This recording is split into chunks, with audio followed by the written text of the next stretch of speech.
Okay, I'm going to go ahead and get started by welcoming everyone. Welcome to Wat Tung. Nice to see everyone here this morning. Welcome to everyone who's joining online as well. Today is what we call our Pali Canon and English study group, which I'll explain to you guys what that is a little bit later. We start with meditation in each one of our classes because the Buddha taught how to get to this enlightened mental state where the mind is completely peaceful, calm, serene, and content with joy. By the time you get to enlightenment, you'll no longer experience any discontent feelings. You will have eliminated all your anger, sadness, frustration, irritation, annoyance, guilt, shame, fear, stress, anxiety, loneliness, boredom, shyness, resentment, jealousy. And this is coming through training of the mind. And meditation is an important part of that, but there's other things you would need as well besides just meditation. You wouldn't be able to meditate your way to enlightenment. But because meditation is important, we start each one of our classes with meditation. So I'm going to guide you in a meditation session to help you guys learn a bit about meditation and actually practice it some, and then we'll move into the Pali Canon and English study group. If you'd like to join for meditation, the way that we start is with some chanting to ease the mind into meditation and get more benefit out of the meditation itself. I see many of you guys have the chanting sheets, but if you don't have one and you would like one of these, they're on the cabinet over there by the bulletin board. You can get one of these chanting sheets and chant along, and you'll be able to benefit from easing the mind into the meditation and getting more benefit out of the meditation itself. If you're online and you would like to get access to this, you can just go to our website, buddhadailywisdom.com, click on free books, and then scroll down towards the bottom and you'll be able to see the daily chanting sheets there. During the lifetime of the Buddha, they used chanting as a way to commit the teachings to memory. Every 2 weeks, his students would come together and they would recite his teachings orally to be able to remember the teachings. So it was used as a learning tool, as a learning device. So you can see from the origins of chanting that there's no rite, ritual, ceremony, worship, or prayer. That's not what this is. The Buddha actually never taught any of those kinds of things. If you're seeing those kinds of things associated with the teachings of the Buddha, it's not actually the teachings of the Buddha. There's nothing mystical or magical about his teachings. It's about training your mind. And there's no rites, rituals, ceremonies, worship, or prayer either. So when we use these chants, we use it in order to ease the mind into meditation and get more benefit out of the meditation itself. But during the lifetime of the Buddha, it was used as a learning tool, as a way to commit his teachings to memory. Because they didn't have books and audiobooks, videos, podcasts, things like that to be able to study the teachings. So they would listen to the Buddha speak in his teachings, and then every 2 weeks they would recite them orally. If you look at the English translations of these chants, you're going to see a lot of appreciation, gratitude, and respect for the Buddha. And because of that, I don't think the Buddha even created these chants himself, because the Buddha wouldn't walk around and say, here, chant these chants to me out of respect for me, because this would be ego or arrogance if someone chose to do that. And an individual who's gotten to enlightenment wouldn't have that kind of thing in their mind. But if you learn from a teacher how to move from anger, sadness, frustration, and all these other feelings to this peaceful and joyful mental state, and this person didn't want anything from you or expect anything from you, you might actually have a lot of appreciation, gratitude, and respect for that person too. And that's why I think that these chants actually came from his students either during his life or after his death. So if you'd like to chant along, you're going to see that it helps you to get more benefit out of the meditation as you ease into the meditation. Once we're in the meditation, I'm going to come in with some guidance, essentially teaching you or instructing you how to meditate while we're actually meditating. Then there's going to be a period of time where it's quiet and we're just all meditating together. Everyone here at the temple and anyone joining us online will just all meditate at the same time. During that period of time of quietness, I'm sure you're going to hear occasional sounds. You might hear a car going by, a dog barking, a bird chirping, someone here might cough or sneeze. This is all impermanence, that the world around you is constantly changing. If your mind craves permanent silence when you're in meditation and you hear a sound, you will cause your mind to be annoyed or frustrated or some other discontent feeling. These feelings are actually coming from your own mind because the mind's craving permanence in the unenlightened state, but yet you live in an impermanent world. So everything around you is going to be constantly changing. You're not going to be able to meditate in an environment where it's permanently quiet. You're going to hear occasional sounds. So when you hear those sounds, you can just know that the world's functioning the way that it was intended to function, and this sound is going to arise, it's going to change, and then it's going to fade away, and you can just reside peaceful and joyful, understanding that you can't live in a world where there's permanence, that you live in an impermanent world, and there's not going to be permanent silence during your meditation. After that period of time of quietness, we're going to come out of the meditation with some more chanting. And that's where I'll help you to understand what the Pali Canon and English study group is. And we'll actually go ahead and study some of the teachings of the Buddha. In terms of your body position for meditation, there's 4 positions that the Buddha taught: seated, lying, standing, and walking. And you would learn these different positions at different times. It's kind of like having a tool belt and using these different tools at different times in your journey to enlightenment. But oftentimes people are learning in the seated position. They're starting out with that. So I'm going to give you guys just a little bit of guidance on the seated position. And then if you would like to learn these other positions, there's courses and retreats and programs that I share those other positions to be able to help you learn those. In terms of the seated position, there isn't just one way to actually sit, because that would be permanence. Instead, there's lots of different options here. So what I'm going to share with you are just suggestions or recommendations that you might decide to consider, but you can really sit however you like. If it's something that I've taught you, or if it's something that you found on your own or from somewhere else, you can really sit however you like. I'm just going to share a couple suggestions that you might consider. You could sit on the floor, you could sit on a chair or on a bench or a sofa or a wheelchair. You can sit however you like. But if you're on the floor, you might have some cushions under your rear. This is going to kind of soften your seat a bit. And then if you're going to bring your legs together in the cross leg position, you might just choose to do that lightly. Whereas if your legs are real tight, it can impede the circulation and cause pain in the lower body. Some people like to put their legs off the mat. This gets your hips up in the air and it lessens the angle at the hips, the knees, and the ankles, allowing the circulation to flow. The Buddha put his right hand over his left with his thumbs together, and he put this into his lap. If this is comfortable for you, you could use it. But again, it's not about everyone doing it exactly the same way. So there's other options here. Some people like to put their palms on their thighs or on their knees. Some people put their palms up, or you might just rest your hands comfortably in your lap. You can really put those wherever you like. And then the same thing for anybody who's in a chair or on a bench or a sofa or a wheelchair. You can also sit however you like. Sometimes people like to put their feet flat on the floor or lightly crossed at the ankles, but you can see me sitting in a chair here with my legs crossed, so that's an option for you as well. And then you can put your hands and arms wherever you like. In terms of your upper body, this is helpful if it's erect. If your sternum is up and your shoulders are back, this is going to help keep your mind attentive and alert during the meditation, so you can actively train the mind. Whereas if you were slouched, the mind would have a tendency to be dull or lethargic. But if you were real rigid, the mind could be overactive or uptight. So you'd like the upper body to be erect because it's going to help keep the mind attentive and alert.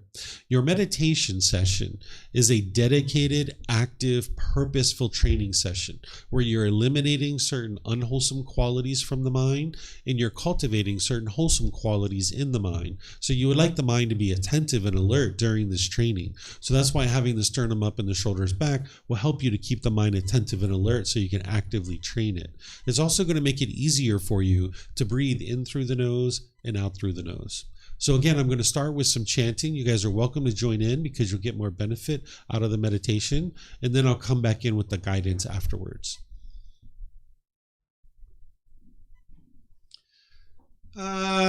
Arahang Sama Sammuto Mahakawa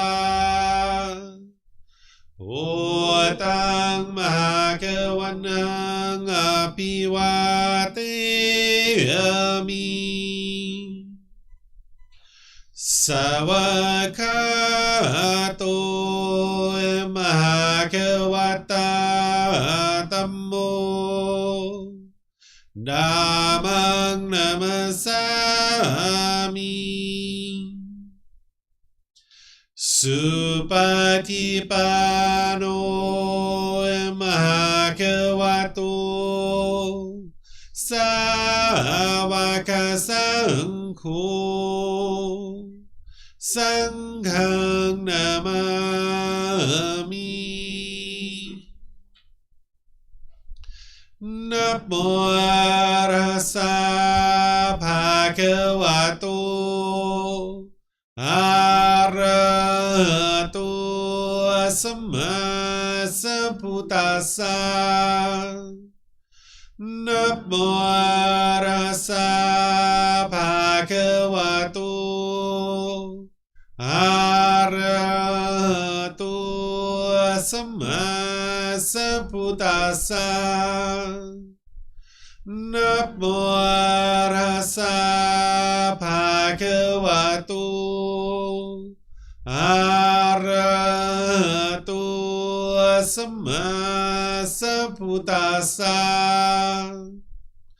Iti piso Bhagava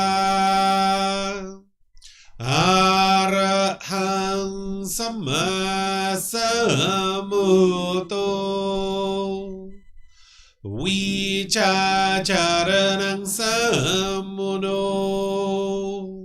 Sakato Rokawitu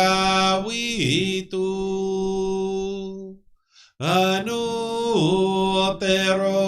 Purisa Dhamma Sati Satatawa Manusrang Poto Bhagavati.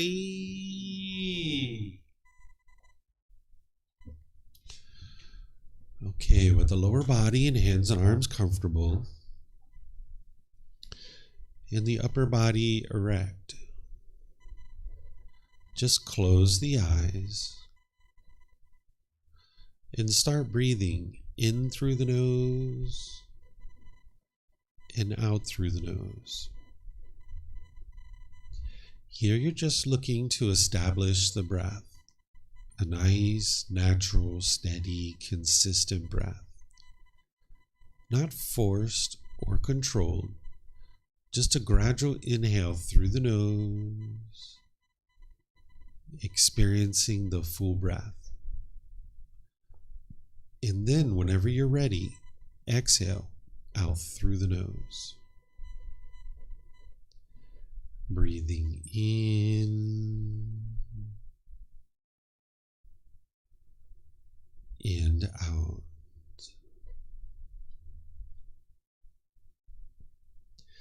Breathing in and out. Your breath may not match up with the guidance that I'm providing, and that's okay. This is your practice. I'm just here for guidance. You can use this voice as a reminder that whenever you get to the next inhale, breathing gradually through the nose, developing a nice, natural, steady, consistent breath. And then whenever you're ready, exhale out through the nose, experiencing the full breath. Breathing in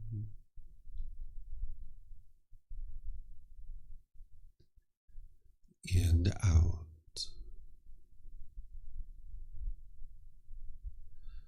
Breathing in and out.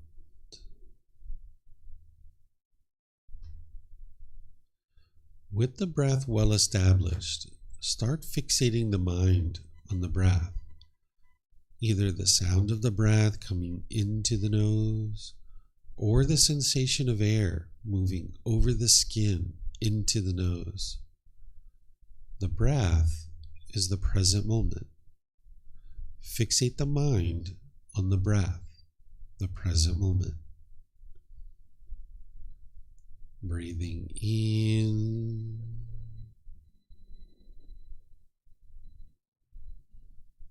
and out.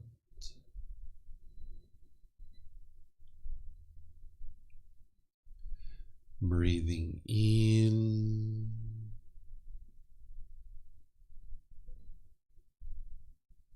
and out.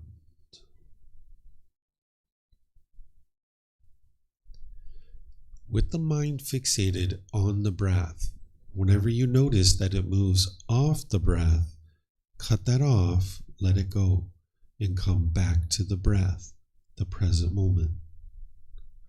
No need to observe the thought, label it, judge it, analyze it, or even try to figure out where it's coming from. Whenever you notice that the mind is moved off the breath, cut that off, let it go, and come back to the breath, the present moment. Breathing in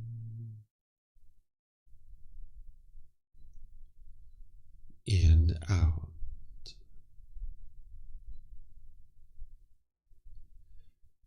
Breathing in and out.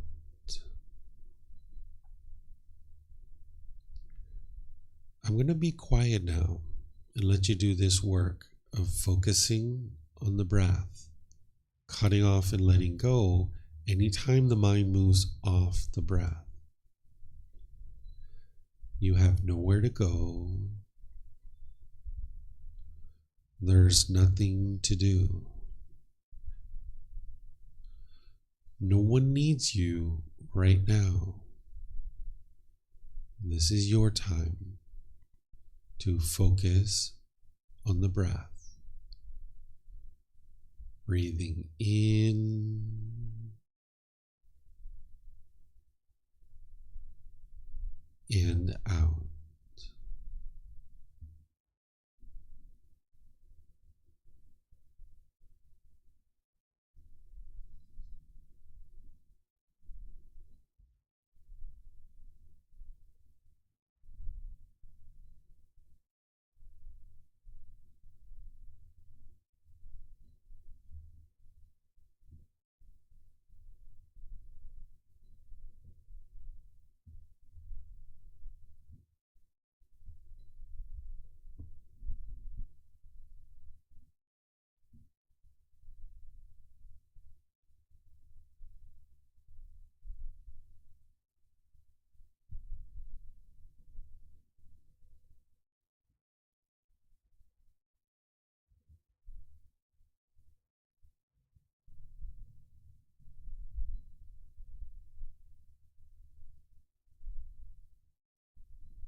อะระหังสัมมาสัมพุทโธมหะเกวาโอตังมหาเกวันหังอภิวาเตมิสวากขาโตมหาเกวัตตาธัมโมธัมมังนัมสสามิสุปฏิปันโนมหาเกวัตโตสาวกสังโฆสังฆังนามามินะโมตัสสะภะคะวะโตอะระหะโตสัมมาสัมพุทธัสสะนะโมตัสสะภะคะวะโตอะระหะโตสัมมาสัมพุทธัสสะนะโมตัสสะภะคะวะโตอะระหะโตสัมมาสัมพุทธัสสะอิติปิโสมหะเกวาอะระหังสัมมาสัมพุทโธวิชาจารนังสัมมุโนสกขาโตโรกาวิตุอนุเตโรปุริสาธัมมาสติสัตตาตาวาปานุสนังโอโตภะคะวะติ Okay, if you guys would like to slowly make your way out of meditation. Once again, welcome to everyone. Nice to see everyone here this morning. Welcome to everyone joining online as well. Today is what we call our Pali Canon and English study group, where we help you guys to understand the words of the Buddha and the teachings of the Buddha that'll guide you to this enlightened mental state. What enlightenment is where the mind's completely peaceful, calm, serene, and content with joy. By the time you get to enlightenment, you've trained your mind to uproot certain pollutions that the Buddha discovered in the mind, and by having done that, you'll experience complete peace and joy in the mind. You'll no longer experience any discontent feelings. You'll have eliminated all your anger, sadness, frustration, irritation, annoyance, guilt, shame, fear, stress, anxiety, loneliness, boredom, shyness, resentment, jealousy. This is all being caused by your own mind, and you can actually eliminate the causes that are producing this. Oftentimes people think that it's something external that's causing these feelings. You might think your mom and dad are annoying you, or your boss is frustrating you, or your brothers and sisters are making you angry, but this isn't actually true. This is what the mind thinks in the unenlightened state because of its lack of wisdom, that it hasn't been able to study and independently verify the truth that it's your own mind that's causing these feelings. And because it's your own mind that's causing these feelings, you can actually eliminate them. And that's what the Buddha's teachings are here for you to be able to do. He figured out how to do this on his own, through his own wisdom. He figured out how to train his mind to get to this peaceful and joyful mental state that is enlightenment. Then he spent the rest of his life helping people to be able to understand how to accomplish that same goal. By uprooting these pollutions of the mind, not only will you eliminate those discontent feelings, but you'll notice that your mind has focus, concentration, clarity, and deep memory. Because your mind no longer having those pollutions, it can now perform optimally. You'll notice that your personal, professional relationships are really blossoming because you're not being bitter and harsh and hostile any longer. When you're being bitter, harsh, and hostile in your relationships and you're putting that out, that's damaging your relationships. And then that's just going to all come back to you. So you can transform this where you're no longer bitter and harsh and hostile to people, that you can be loving and kind and warm and gentle to the people around you. You can get to the point where you don't even experience a bad mood any longer, that the causes and conditions that are producing the bad mood have been uprooted and eliminated from the mind. So we have different programs here that are helping you to be able to understand how to accomplish that. This afternoon at 1 p.m., I'm going to be teaching something called Introduction to the Teachings of the Buddha, which is just a 3-hour course, which is going to help students to understand what the teachings of the Buddha are and what they are not. And then I'm going to share his very first teaching, which is called the Four Noble Truths, where in 4 simple statements, you can independently verify what is the problem in your mind, the cause of that problem, the elimination of it, and the path forward. This is a great place for somebody to start. If they're interested in experiencing this peace and joy of the enlightened mental state, you can start in this particular course if you like. Then on Sundays, I teach at 9 a.m. and 9 p.m. here at the temple. It's called our group learning program, where each Sunday I go chapter by chapter in this book, helping students to be able to understand the path to enlightenment. This chapter that we're on this Sunday is called Chapter 14, which is titled Cultivating Healthy Mental States, Loving Kindness, Compassion, Sympathetic Joy, and Equanimity. These are 4 healthy mental states that you can cultivate in the mind to eliminate certain symptoms in your mind. The Buddha has a reputation of being kind of like a doctor, where there's certain symptoms and then he applies a certain prescription to be able to eliminate those symptoms. You'll be able to see that in this particular chapter because there's certain symptoms that your mind has, and that if you understand these 4 healthy mental states, you can apply those and you'll be able to see how you can eliminate those symptoms. It's like a prescription being applied to antidote these symptoms. And I'm going to be teaching that at 9 a.m. and 9 p.m. here at the temple. And then at 6:30 p.m. over in the main hall, we have a meditation where you can come for meditation. This week, we're going to be doing breathing mindfulness meditation, and then I'm just going to open up to any and all questions that students have related to the path to enlightenment. So you're welcome to join that too, because the walking market's going on during that time. That's a great time to stop by and do meditation if you'd like. What this program is, oh, by the way, next week, Monday through Friday, we have a course called Foundation in the Path to Enlightenment. That's a 9 a.m. to 3 p.m. course Monday through Friday, where you can learn all the foundational teachings to help you really get started on the path to enlightenment. And by the way, all this stuff is available for you at no cost. There's no fee for any of these things. You can come here and learn in our classes, courses, and retreats. You can get access to our books. If you would like a book, you can actually download it for free from our website. You can take it and go print it. You can get printed versions here by reimbursing us for the printing cost, or you can get it on Amazon. So all the resources are available for you: the books, videos, podcasts, audiobooks, classes, courses, retreats, even personal guidance. If you would like to sit down either here in Chiang Mai, or if you're traveling and you would like to meet in Zoom, there's a way for you to get personal guidance on this path as well.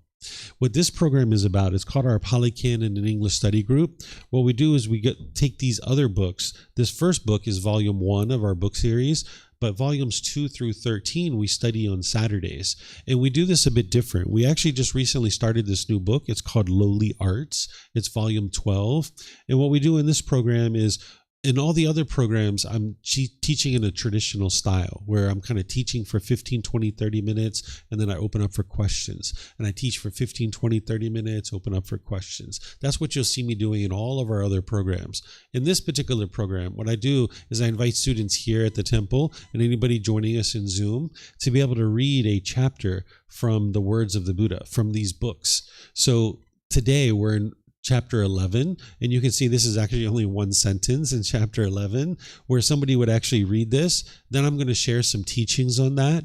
Then I'm going to open up to any questions that you guys might have. And then we just go chapter by chapter that way, helping you guys to study with the original words of the Buddha. These are the teachings of the Buddha in his original words. The reason why we call it the Pali Canon in English study group is because the original source teachings are in what's called the Pali Canon.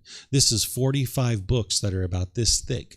And what this book series does that I share with you guys is it extracts out of that 45 books the most important teachings that you need to be able to make your way to enlightenment. So this is an excerpt out of the teachings of the Buddha. And you can see the reference here that takes you back to the original source teachings. And then I will typically put some words here to be able to help you as well. And here it's very short because this is very short, but you'll see sometimes they're a little bit longer. Like this one is almost a page. Then you've got a reference that takes you back to the original source teachings. And then you've got some words from me that are helping you to understand how to integrate this into your day-to-day life and get the real benefit out of training your mind. Because you can't just meditate your way to enlightenment. The Buddha taught meditation, and you're going to need meditation. But there's a whole lot of other teachings that you need in order to get to enlightenment as well. It's not instantaneous that you get to enlightenment. It's through gradual training, gradual practice, and gradual progress that you gradually train your mind to uproot these pollutions out of the mind. The Buddha didn't teach a bunch of beliefs where you're believing a bunch of things and you're hoping something good happens when you die. Instead, he's teaching you to train your mind now in this life so you can get to a wonderful life now in this life where all your relationships can be harmonious and you can have a very fulfilling and satisfying life now.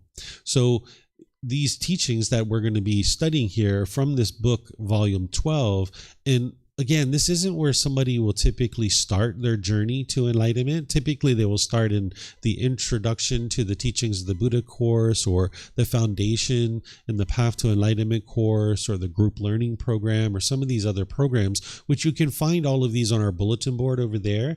Or you can check our website because our website is like a central hub. But if this is your first time here, which I know many of you guys it is, you'll still be able to learn plenty today. But just understand this isn't typically where somebody will start. So I'll show you guys how this goes. If you guys would like to volunteer to read, we have microphones in a white bowl over there by the bookshelf. All you need to do is go get a microphone, bring it back to your seat, press the gray button. You'll see the lights come on and you just hold it up to your chin and we'll be able to hear you here at the temple and they'll be able to hear you online as well. If you speak here without a microphone, they won't be able to hear you online. And then you can keep these microphones with you because you might have a question or someone around you might have a question and you can just share the microphone. And then if you're not using it, if you could turn it off, that way we won't get feedback through the speakers, that'd be great. And then for anybody who's online, if you would like to volunteer to read in Zoom, you can just electronically raise your hand, unmute your microphone, and then you will be able to hear you here at the temple and online as well. And then when we get to the question period, if you guys could use the microphones here, and then those of you guys online, you could put your questions into Facebook, YouTube, or Zoom, or you can raise your hand in Zoom and ask any questions that you like. So is there anybody here or online that would like to read this first chapter?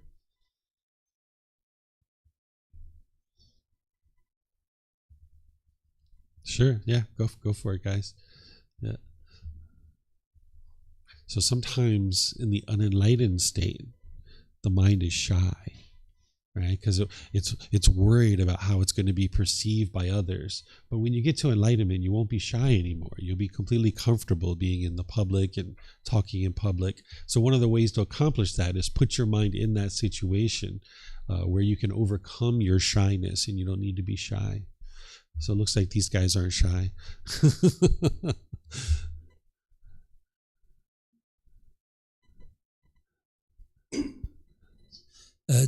Chapter 11.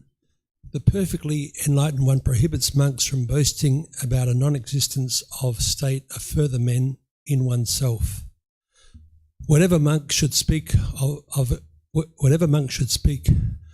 a condition of further men, attainment of jhanas or stage of enlightenment, to one who is not in Dane, if it is a fact, there is an offence of wrongdoing.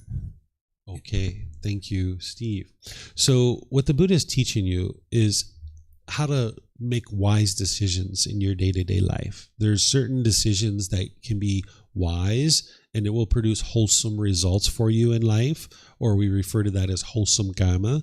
And you can make unwise decisions that are going to produce unwholesome results or unwholesome karma. You might have heard the word karma being used. What this relates to is the cause and effect, or the action and result, that whenever you make a decision, either wisely or unwisely, you're going to experience the results of that decision. And if you make decisions wisely, you'll experience wholesome results in your day-to-day life. But if you make decisions unwisely, you're going to experience unwholesome results in your day-to-day life, or unwholesome karma. So the more that you independently verify the teachings of the Buddha, you will awaken, meaning you will cultivate wisdom about this natural law. This natural law of cause and effect, or action and result, is helping you to be able to see how to make decisions in a wise way. And this natural law of karma is affecting you whether you're aware of it or not. And if you're not aware of this natural law, you're going to tend to make unwise decisions, and you're going to experience unwholesome results in your day-to-day life. Oftentimes people think that what they're experiencing in their day-to-day life is good luck or bad luck, or destiny or fate. Or they might think that it's God or some entity called the universe that is controlling what you experience on a day-to-day basis. Or you might think that it's other people that are causing you to experience certain things. But this isn't actually true. There's no such thing as good luck or bad luck, or destiny or fate. And these being of God, or this entity of universe that people talk about, this isn't controlling what you experience. And it's not other people that are controlling what you experience. It's your decisions that are leading to any particular result that you experience in your day-to-day life. And if you doubt that, and you can't see the truth in that everything that you're experiencing in life is based on your own decisions, you can ask yourself these kinds of questions. Ask yourself, who chose where you're sitting right now? Who chose the hairstyle that you have? Who chose the clothing that you're wearing right now? Who chose whether or not you ate breakfast this morning? Who chose the friends that you have? Who chose the job that you have? Who chose the living location that you have? Right? We could go on and on and on and on. All of these decisions are made by you. So your life is a collection of all the decisions that you're making. So if there's any particular aspect of your life that you don't particularly care for, all you need to do is cultivate wisdom, make different decisions, and you will experience different results. But if the mind has this lack of wisdom, thinking that what you experience on a day-to-day basis is good luck or bad luck, or destiny or fate, or it's God or the entity called the universe, or it's other people who are causing you to experience certain things, you never cultivate wisdom. You never make different decisions, and you never experience different results. You just stay stuck in this continuous cycle of experiencing the same things over and over and over again, because you never made the opportunity to cultivate wisdom, make different decisions, and experience different results. So awakening to enlightenment is to cultivate wisdom about this natural law of cause and effect, or action and result, the natural law of karma. So one of the things that the Buddha is teaching you here, just this short little sentence, is that it's unwise to talk to other people about what you attain on the path to enlightenment. There's certain attainments that you will experience. There's something called the jhanas, and then the 4 stages of enlightenment. What the jhanas are, it's these 4 preliminary phases that the mind goes through before you get to the first stage of enlightenment. And you have these heightened qualities, these enhanced qualities of mind that you'll experience in these jhanas. And by the time you get to those jhanas, you'll understand what they are, and you'll know that you're experiencing them. And then the same thing with the 4 stages of enlightenment. As you're moving through the 4 stages of enlightenment, there's improved qualities of mind that you're experiencing. And you'll be able to see that your mind's moving through these. It's not until you get to the 4th stage of enlightenment that your mind is actually enlightened and you're experiencing the complete peace and joy and all those other benefits that I mentioned. But on your way to enlightenment, you'll actually see this gradual improvement to the mind, that it's gradually improving. And what the Buddha is describing here is that it's unwise to talk to other people about what your attainments are. And what he taught the ordained practitioners is that if they talked amongst themselves, essentially helping each other to be able to get to enlightenment, then that could be wise. But if you go outside and you talk to other people, essentially boasting or being arrogant or prideful about what it is that you've accomplished on the path to enlightenment, that this is going to produce unwholesome results for you, because this is coming from the ego or the conceit in the mind. The mind has conceit in the unenlightened state, where it thinks of itself as being above people, and you might look down on other people and you might judge them. Or you might put yourself below people and you look up to people with such awe and admiration that you're uncalm and you're shaken up around this person. Maybe if you go visit your boss in your boss's office, maybe you're shaken up around that person. Or maybe if you met a famous politician or a famous celebrity, you might be shaken up by that person. Your mind is uncalm, it's unstable, it's unsteady. And the Buddha is teaching you how to get to this stability of the mind. So as long as there's conceit in your mind, you'll be putting yourself above people and looking down on them and judging them and looking at it as you're so great and everyone else is below you. But you'll also put yourself below people sometimes, and you'll look up to people and you'll be shaken up in those situations. So the Buddha teaches you to eliminate this conceit out of the mind, where you're no longer judging other people, trying to determine if you're above them or below them. Where this comes from is in the animal realm. When we were animals, we needed conceit.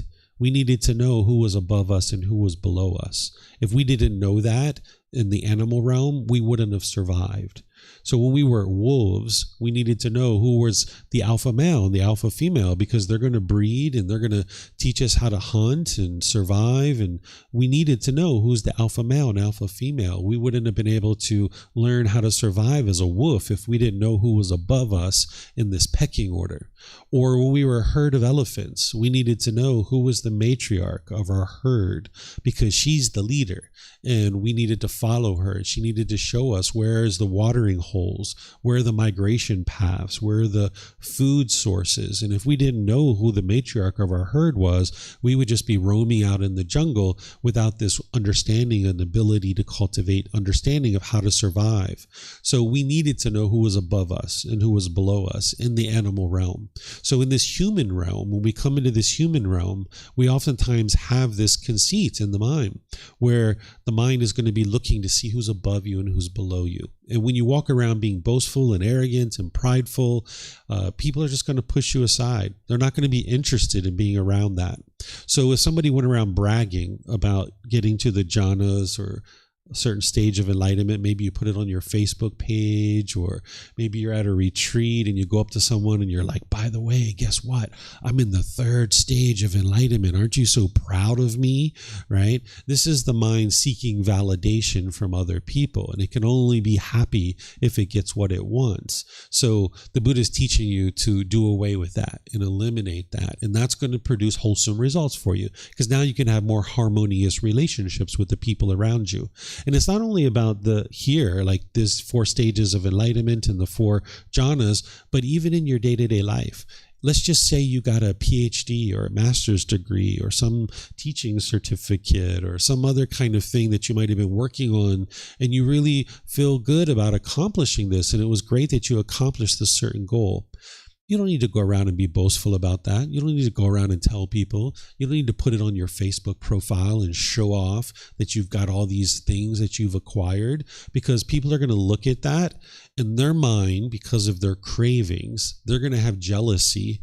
And now with their jealousy arising, they're going to think that you're the one who's causing it, and they're going to push you aside, or they're going to be bitter, harsh, and hostile to you, or they're going to put their expectations on you and try to control you. So you don't need to go around with your chest puffed out, boastful and arrogant and prideful and telling everybody what you've accomplished. If you're working on something and you're working towards a certain goal, whether it's a college degree or some profession or some other thing that you're working towards, go for it, right? Just work on that, and then just be quietly humble in that you're working towards this and you know it's good for your life, and you don't need other people to validate that you're making a wise decision to improve your life. And this will allow your mind to not have conceit and walk around and be arrogant and prideful. And definitely as it relates to these 4 stages of enlightenment in the jhanas, it's wise to not talk about those with other people. The only person that you might talk to about this is with your teacher, Because you might talk to your teacher and say, hey, I think I'm in the third jhana, or I think I'm in the second stage of enlightenment. Can you help me figure this out? So the intention there is to cultivate wisdom. The intention isn't to be prideful and go around and be boastful and arrogant to people, but you're trying to talk to your teacher to cultivate wisdom of how to determine where your mind is on the path to enlightenment, so that then you can plot steps to continue to create more improvement in your day-to-day life. So I'm going to stop here and see if you guys have any questions on anything that I've been talking about. If you have questions, remember, if you guys could use the microphones, and then online you could put that into Facebook, YouTube, or Zoom if you'd like to ask questions. So any questions here or online? Yes, sir. Yeah, feel free.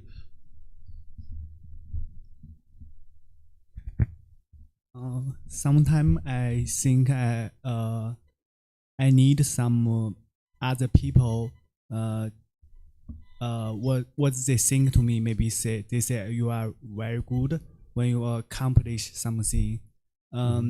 This is bad thing. I mean, for example, if I accomplish something, do I need some tell other people, like my parents, my friends? Maybe I get a PhD grade. I tell them and share my happiness with them, and tell my friends, tell them how good I am. That is correct or not?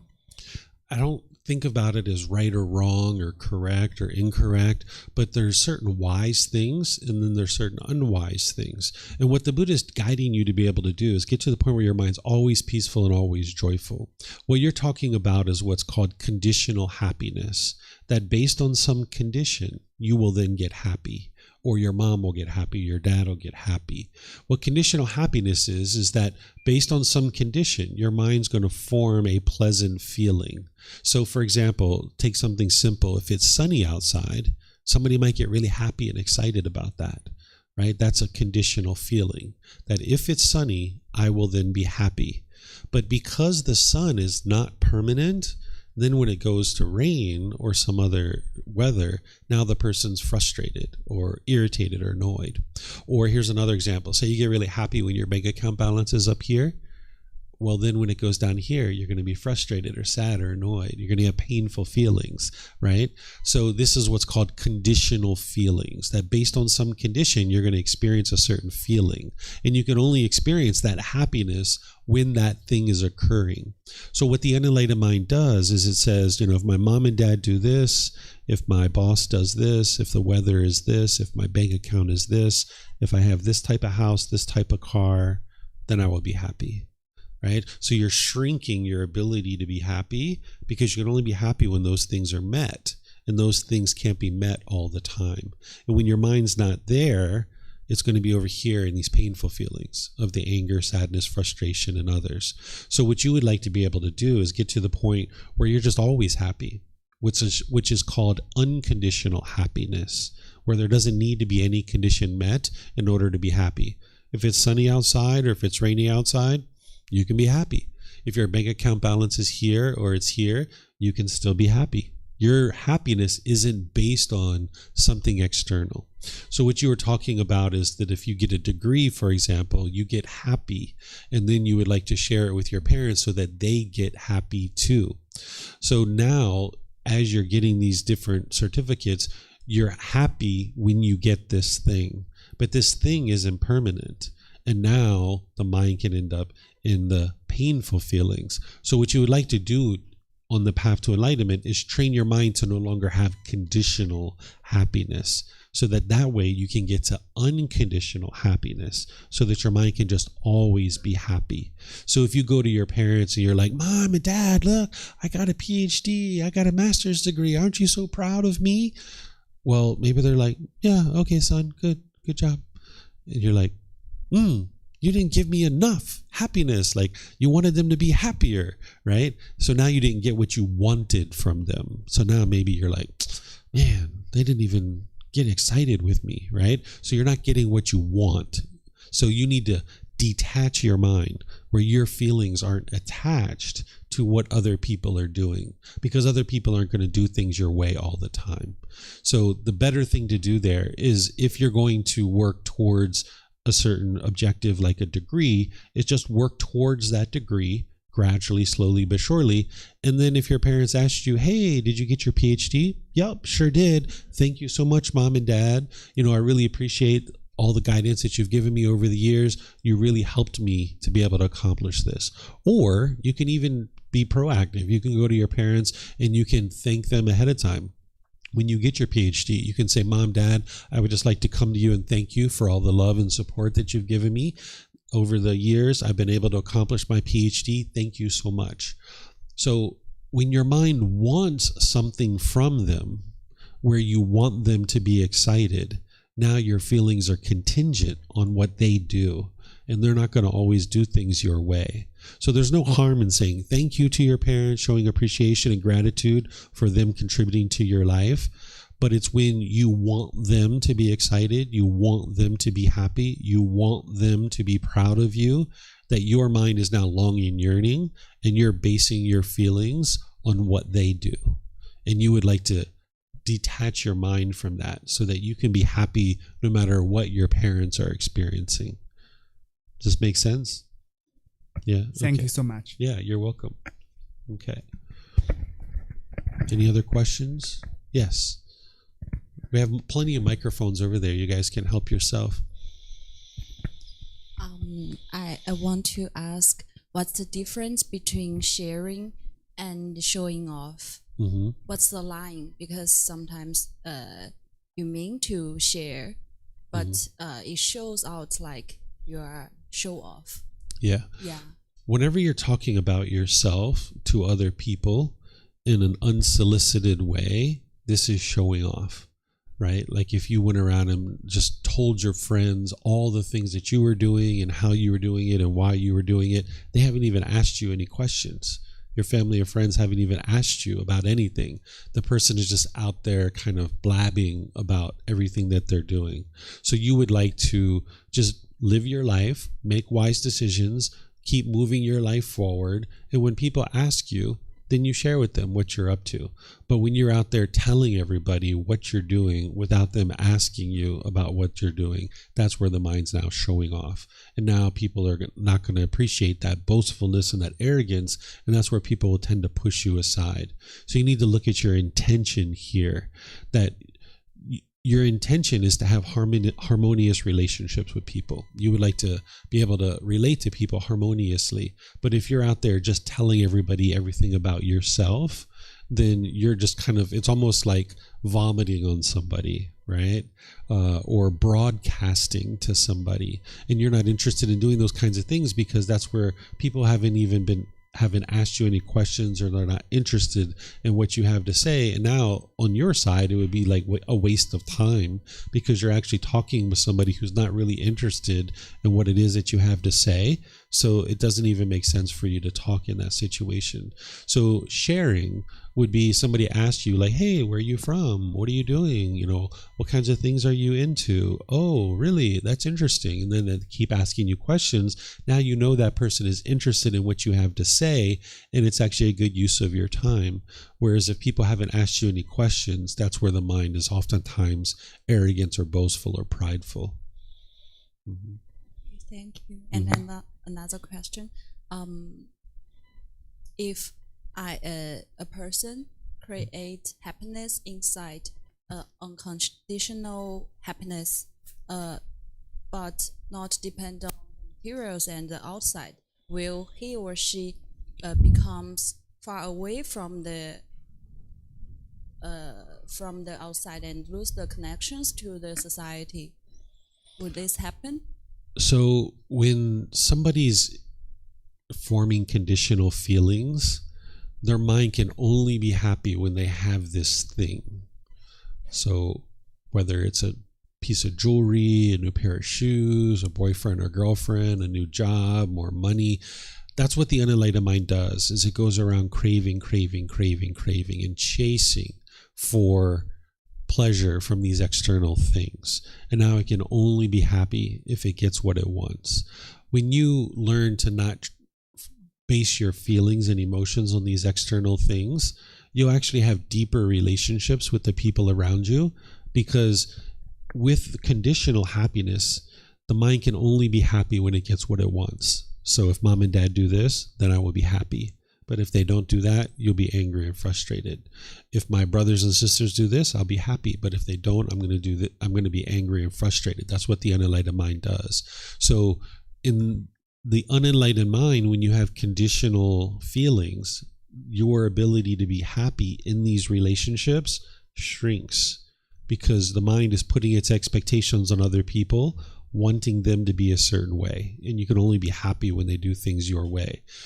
If you get to the point where you don't have this cravings and wants and expectations in your relationships, you don't have expectations of people, you don't want them to be a certain way. So that means no matter what they do, you can still love them. You can still have wonderful relationships with them. This is what's called unconditional love, where you might disagree with the choices and decisions that people make, but you can still love them as a person. Because if you understand impermanence and the universal truth of impermanence, then you understand that it's not possible for everybody to make decisions the same way as you. So over here with conditional feelings, the mind can only be happy when it gets what it wants, and it wants people to make decisions the same way as you. And that's not possible. Not everybody's going to make decisions the same way as you, because you live in an impermanent world. Over here, you don't want anything, expect anything. You're not craving for people to be a certain way. You're not putting your expectations on people. You just understand that, hey, everybody's going to make decisions a different way. I'm going to make decisions the way that I think is best for my life, and I'm going to experience the results of that. These people over here, they're going to make decisions their way, and they're going to experience the results of that. And it can be different than the way that I'm making decisions, and that's okay. And I can still love them, meaning I have a genuine interest in seeing them be well, because I love the person, while I may disagree with the choices and decisions that they make, and that's okay. So you won't lose your connection to the world. You'll actually have a better relationship with everybody in the world, because you're no longer putting your expectations on them and trying to force them and control them and pressure them to do things your way. Because that's what happens over here in the unenlightened state, is people are trying to pressure each other and put expectations on each other and control each other to do things a certain way. And that might be what you've learned growing up from your parents and your family around you. People might be putting expectations on you and trying to control you and force you to do things your way. So your mind might have been conditioned to think that that's what you should do too. But there's this better way of life that the Buddha taught, which is not putting expectations on people, not trying to control other people, and understanding that everybody is their own individual being, making their own individual decisions, and their decisions are going to be different than yours. And that's okay, because of impermanence. And now you can be happy and joyful in all your relationships. They can be satisfying and fulfilling. Where over here, the mind can only feel satisfied and fulfilled if people do things your way. And there's nobody else in the world that makes decisions the same way as you. That you're the only person who makes decisions your way. So over here, you can't be satisfied and fulfilled all the time. That you're going to get in relationships, and eventually people are going to do things differently than you, and you're going to be angry and frustrated, and then the relationship's going to break up. So this is where you might have had broken relationship after broken relationship after broken relationship. But over here, when you don't have expectations of people, and you understand people are making decisions differently than you, and that's okay, and you're not angry or frustrated because of what they're choosing to do, you can actually have this relationship long term. It can be very sustaining, very fulfilling, very satisfying, because you don't have any expectations of them. So therefore, you're always satisfied and always fulfilled. So you'll actually have better relationships when you have unconditional happiness and you're not putting your expectations on people. Thank you, teacher. Yeah, you're welcome. Yes, ma'am. Yeah, please. Hi, teacher.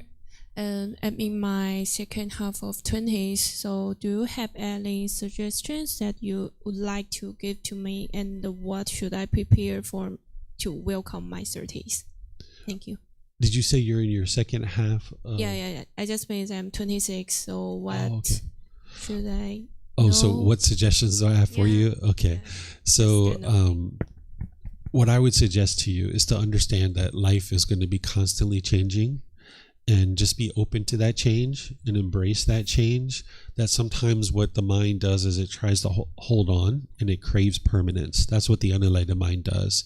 And it tries to hold on and hold on and hold on. And then when all this change is happening around you, the mind struggles and has lots of difficulties. So just understand that you and the people around you are going to go through constant change in your life, and just be understanding that that's normal. And there's nothing wrong with that change. It's just the way the world works, is that things are constantly changing, and just change with it. What I would advise you to do is cultivate wisdom with the teachings of the Buddha and train your mind, because at this young age, your mind doesn't have as much pollution as it will have if you never train your mind. By the time you get older, you're going to have a lot more pollution in your mind that you've accumulated over the course of your life. But at this young age, you don't have as much pollution as if you hadn't trained your mind for your entire life. So if you start training your mind now at this young age, you can experience enlightenment very early in your life, and then you can enjoy the rest of your life with peace and joy, where your mind will just always be peaceful and joyful. So if you choose to do some training of your mind, you'll have a completely different life, because you're going to be making decisions wisely, and you'll be experiencing lots of success in your life. Whereas if you go out into the world with a lack of wisdom of these natural laws that the Buddha taught, you're going to make unwise decisions. You're going to keep experiencing unwholesome results after unwholesome results after unwholesome results, and you haven't cultivated the wisdom of how to fix that.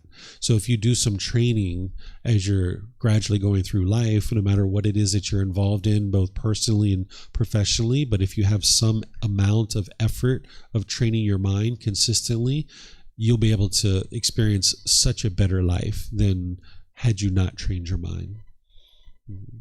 Yeah, you're welcome. Yes, ma'am. I never know who's first or second, so you guys can just go. It doesn't matter. Yeah. Thank you. I think the majority of the people on this planet is pursuing things based on the external factors. And through our journey of enlightenment, do you think we will gradually lose the motivation to obtain those external achievements? And from your enlightened state of mind, how do you define the purpose of your life, and how to achieve those, how to find your purpose in life? Sure. So actually, you won't lose your motivation by getting to enlightenment. It's just that your source of your motivation shifts, right? So in the unenlightened state, people have motivation based on their cravings. They want that new house, or they want that new car, or they want a new job, and they will chase it and chase it and chase it and chase it. But eventually, those cravings, desires, attachments will burn out. And now they're feeling unmotivated, or they're feeling bored or lonely, or some other discontent feeling. So when you are only motivated by your cravings, desires, attachments, which is what most people in the world are motivated by, which I agree, that's what most people are choosing to do, then you can only be motivated to accomplish that thing as long as that craving is there. But that craving is not permanent. It's going to eventually burn out. This is why you might have had like a hobby, like someone might have done ice skating, and they might have done that for 3, 4, 5 years, and they were so into ice skating, but then at some point they're just like, I don't want to do it anymore. Right? And their motivation burned out. Or they might have been into some other hobby or activity, or some career, or some profession, or even a relationship. You might have met somebody, had a really close relationship with them, and early on you were really into that relationship and really interested in it, but then eventually your craving burned out, and you were like, not interested in being around that person anymore, right? So the cravings, desires, attachments, it's like a false motivation, because it's really the craving, desire, attachment that is burning, and the mind is trying to get those pleasant feelings, and it's chasing after this thing, and it can only be happy if it gets what it wants. But if you don't get what you want, you feel angry or frustrated or sad, and now you become unmotivated because you don't like those painful feelings. So that's not going to lead to peace and joy. But if you swing all the way to this other side, where you're dull and lethargic and lazy and just sitting around doing nothing, that's not going to lead to peace and joy either. So what the Buddha is teaching you to do is come to the middle way, where you gradually pursue your goals, objectives, or interests through wise decision making. This is where your motivation can be long-term and it can be sustainable. So like, look at the Buddha. From the age of 35, he figured out how to get to enlightenment. And then he taught those same teachings all the way until he died at the age of 80. So for 45 years, he had unwavering dedication, unwavering confidence, unwavering determination, vigor, motivation, ambition to share those teachings with other people from the age of 35 to 80. And he never, stopped. Even his last breath, his last sentence was a teaching. Right before he died, he spoke his last words, which was a teaching. So he was teaching all the way till his death.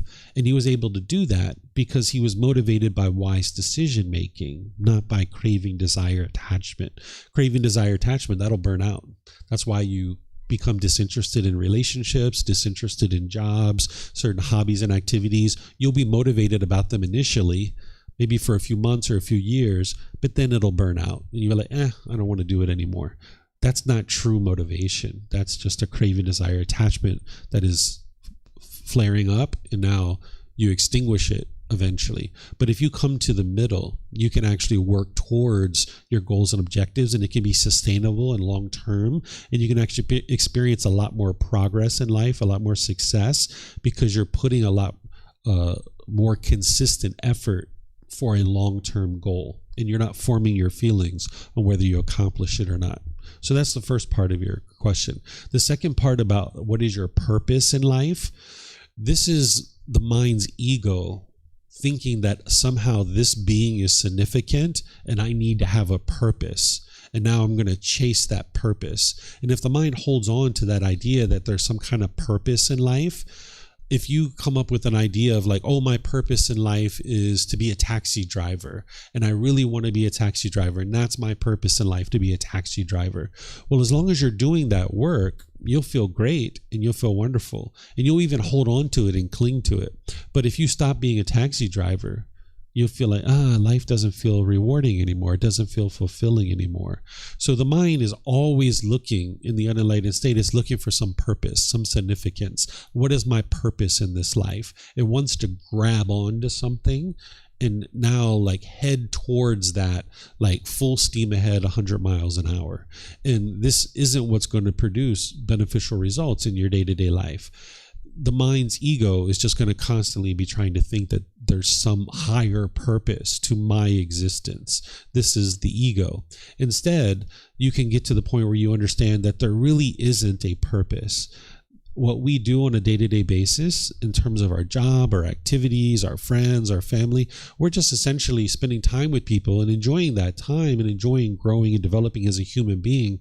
But there's no higher purpose here. It's just certain activities that we're choosing to do on a day-to-day basis. If somebody really would like a true purpose for their life, I would say your purpose would be to get to enlightenment.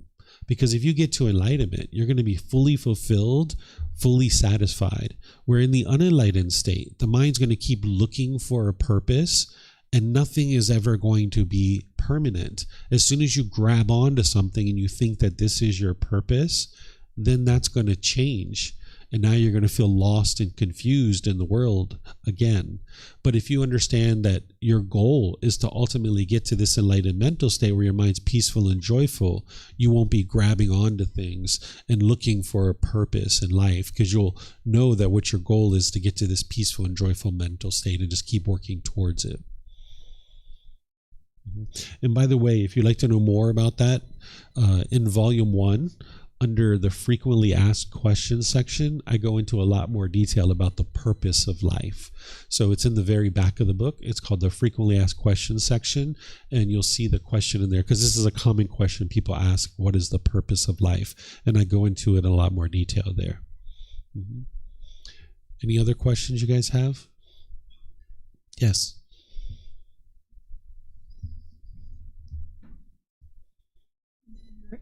Is there a difference between a purpose and a calling? Same thing, just different Same words. Yeah, people are oftentimes looking for some higher purpose, or some people think that God has a plan for them and a purpose for them. This is the mind's ego. If you ever get in an airplane and you look down, we essentially look like a bunch of ants running around. You know, if you see an ant colony, all the ants are lined up, going from one place to the other, carrying their leaves, carrying their food. That's essentially what we do. We get in our cars, we go to the store, you load up to bring it home. It's like a bunch of ants running around. But each ant in the human world, we want some significance. We want to know, like, who am I and what is my purpose here? What is my calling, right? No, you're just another ant out of 8 billion ants, right? Those ants in the ant colony, they're not looking for a purpose or a calling, right? They're just doing their work day by day, trying to survive. That's all they're doing, right? And essentially, that's what the human beings are doing. And this isn't to say, like, you should have a pessimistic view of the world, right? Because there's wonderful things that you can do in the world. There's great, outstanding things. But it's when the mind is looking for that purpose or that calling, that is trying to grab on to something and say, this is what I'm here to do. Where you can just let that go and realize that this being is going to have many different relationships, many different activities, many different experiences. You're learning from all of these things. You're cultivating wisdom, and you're just making wonderful decisions more and more and more in the world, having great relationships and great experiences, but not forming your purpose of who you are as a person and what you're here to do based on these external things, because that's just the ego trying to create some kind of significance for this being. Yep. Okay, I don't see any other questions anywhere. All right, so just a very short little sentence and lots of different questions here. So we have a next chapter here. Would somebody like to read this next one? This is chapter 12. Yeah, go ahead, Terrence.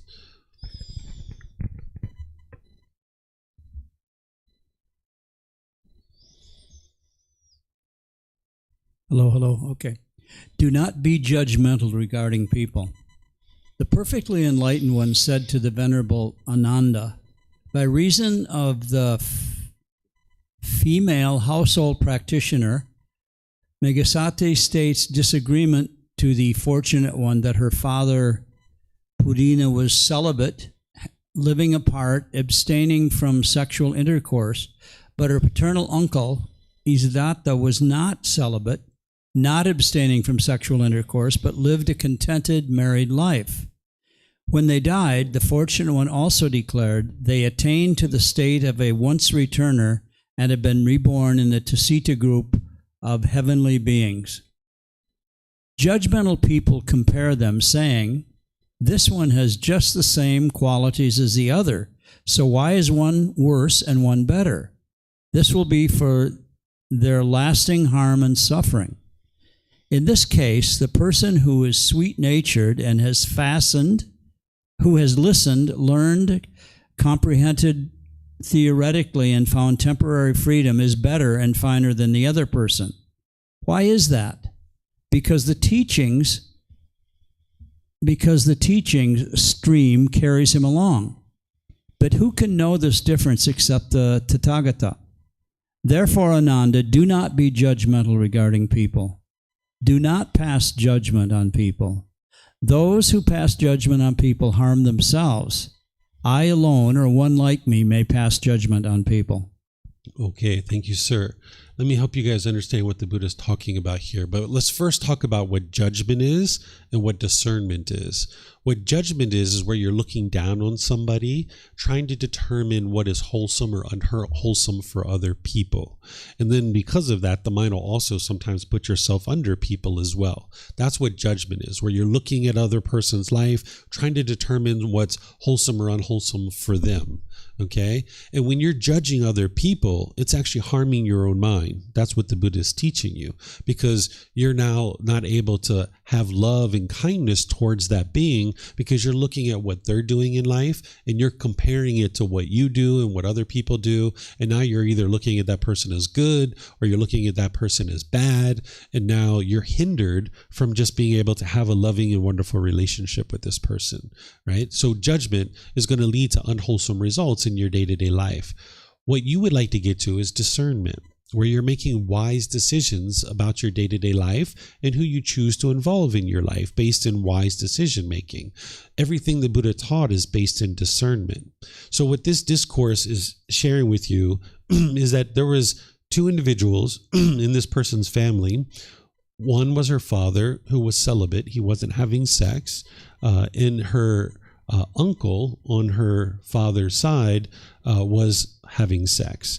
And what the Buddha was explaining is that these two people both got to the second stage of enlightenment. That's what the once returner is. This is the second stage of enlightenment. But other people were disagreeing with the Buddha and saying, no, these two people were different levels. And the Buddha was saying, hey, if you're going to judge these people, it's actually harming your own mind, that you're not able to see true reality of where these people were on the path to enlightenment because your mind doesn't understand enough about the path to enlightenment to be able to discern who's in what stage of enlightenment. And it's only the Buddha, he's saying here, that him or one like him, meaning a Buddha, which is very rare in the world, would be able to know whether somebody is actually in the first, second, third, fourth stage of enlightenment and so forth. There's other people who can ultimately determine these things, but there's really no need for you to determine who is in any particular stage of enlightenment. A Buddha needs to be able to understand that because they're guiding people to be able to get to enlightenment. But you as an individual practitioner, you don't need to determine whether somebody else is in a stage of enlightenment or not, like your friends and your family and stuff like that. Or even whether they're a good person or a bad person. When your mind's trying to do that, that's your judgment, trying to look down on this person. And the Buddha teaches you that it's unwise to do that. So he's guiding you to not have judgment, that it's for your own harm and it's for your own suffering.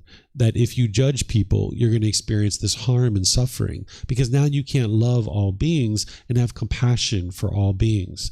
But instead, the Buddha teaches you to become free of that, where you can get free from judging other people. And this is where you can then have wonderful relationships with people that you're not looking down on them or you're not looking up to them.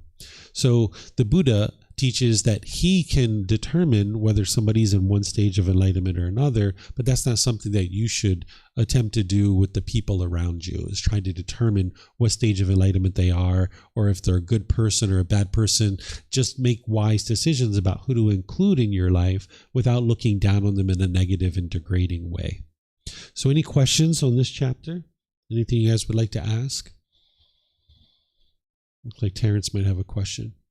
No? Oh, you're just adjusting the microphone? Okay. All right. I don't see any questions anywhere. So let's go to the next chapter. This will be our last one for today. Oh, yes, sir. I didn't even see you. You have a question?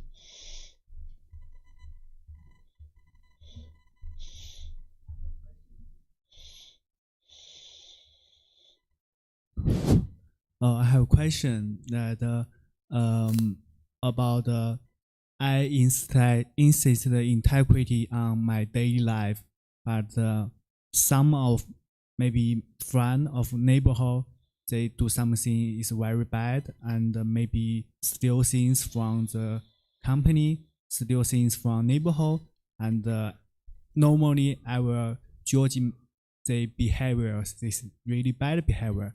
So if we don't judgment that behavior, they don't understand how bad this behavior. So sometimes I think the judgmental is necessary for them to realize how bad on her behavior. So okay. So your role in life isn't to go out into the world and tell other people what they should or shouldn't be doing. This would come from the mind's conceit. Like if you have coworkers and you see them doing something unwise and you just insert yourself into their life and you tell them what they should or shouldn't be doing in life, this is coming from one's own mind's craving and conceit of thinking, I know what's right, other people are doing something wrong, and I need to tell them what they're doing wrong. This is giving unsolicited guidance to other people. And this is going to produce unwholesome results for you because those people, they're not going to like to hear what it is that you have to say, and they're going to push you away. they're not going to be interested in what you have to say, or they're going to be bitter and harsh and hostile to you, or they're going to start trying to control you and force you to do things their way.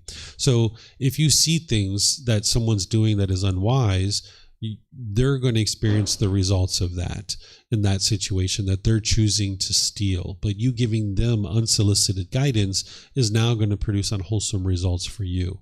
So you need to be able to make wise decisions. But when you judge them and you look at them as good or bad, that's where it's causing harm to your mind. So if you know that this person's stealing and you're like, I'm not interested in being around people that steal, so I'm going to choose to not be in a relationship with that person, but you're not interested in judging them. You're now just making a decision that you understand that it's wise to be around people who don't steal, and it's unwise to be around people who steal. You're just making a decision to do that, where you're not looking down at them as being a bad person or anything like that. You just understand that based on what you know about the world, that you would like to be around people who are not stealing.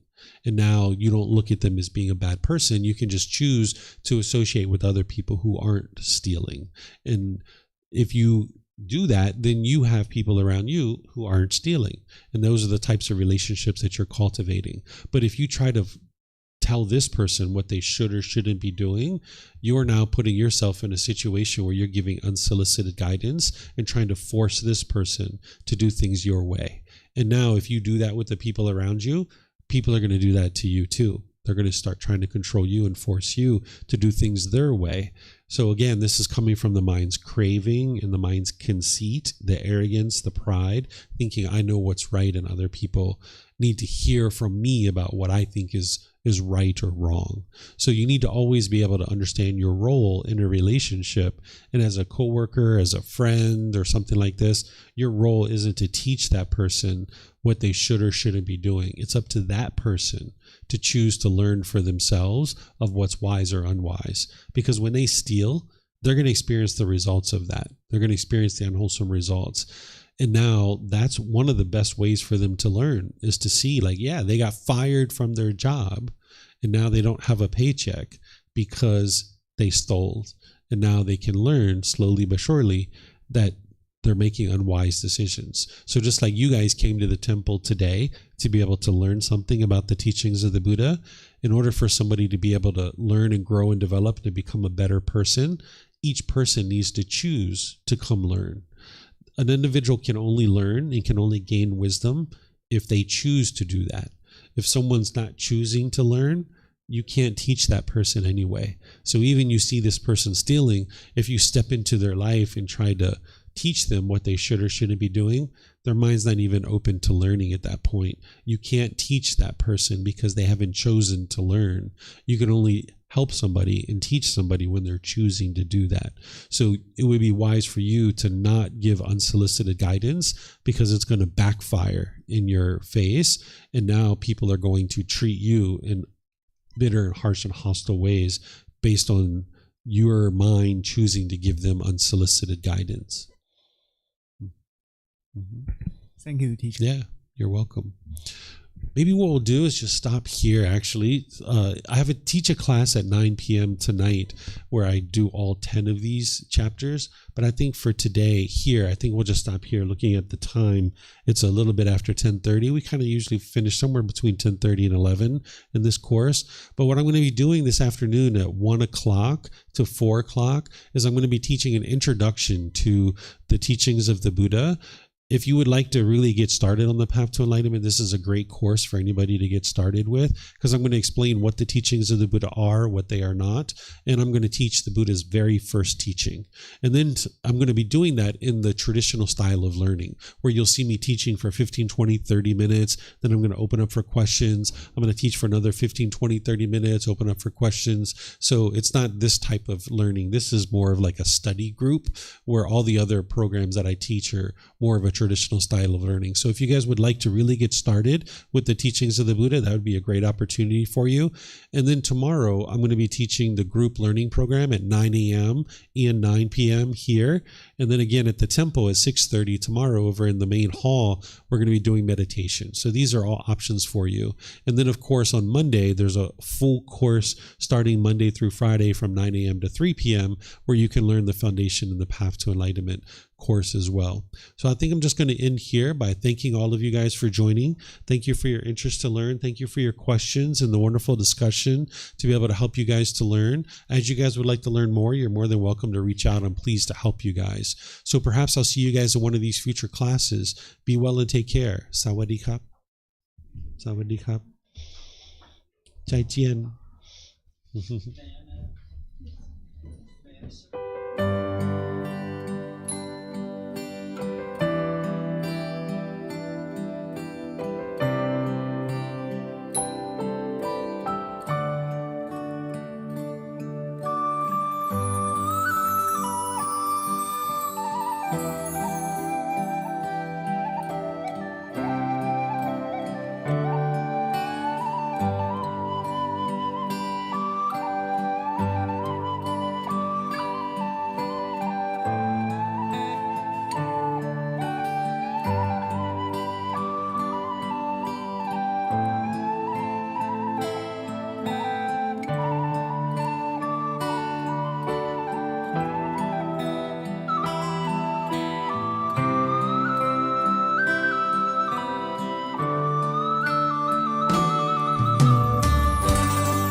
Thank you again for watching. Enjoy your meditation.